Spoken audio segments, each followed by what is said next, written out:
नमस्कार विद्यार्थी मित्रांनो, आपलं स्टडी कॅम्पस या चॅनलवर स्वागत आहे. तर आजचा पहिला प्रश्न बघूयात.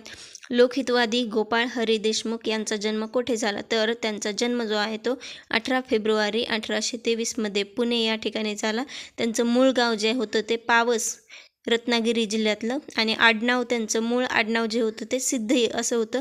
तर त्यांनी बुधवार पेठेतील सरकारी मराठी शाळेत शिक्षण घेतलं. त्यानंतर त्याने इंग्रजी शाळेत शिक्षण घेतलं आणि पुढे 1844 दक्षिणेतील सरदारांच्या एडजनच्या ऑफिसमध्ये भाषांतरकाराची नोकरी मिळाली. त्यानंतर पुढे ते त्याच ऑफिसमध्ये हेड क्लार्क म्हणून नियुक्त झाले होते.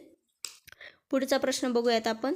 रतलाम संस्थानाच्या दिवाणपदावर कोणी काम केले? तर रतलाम संस्थानाच्या दिवाणपदावर लोकहितवादी गोपाळ हरी देशमुख यांनी 1844 काम केलं होतं. त्याच्यानंतर ते मुंबई कायदेमंडळात सरकार नियुक्त सदस्य म्हणून 1880 ते 1883 दरम्यान त्यांनी काम केलं.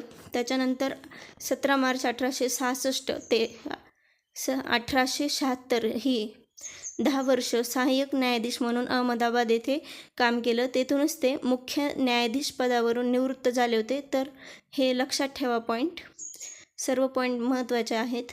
त्याच्यानंतर पुढचा प्रश्न बघूयात आपण.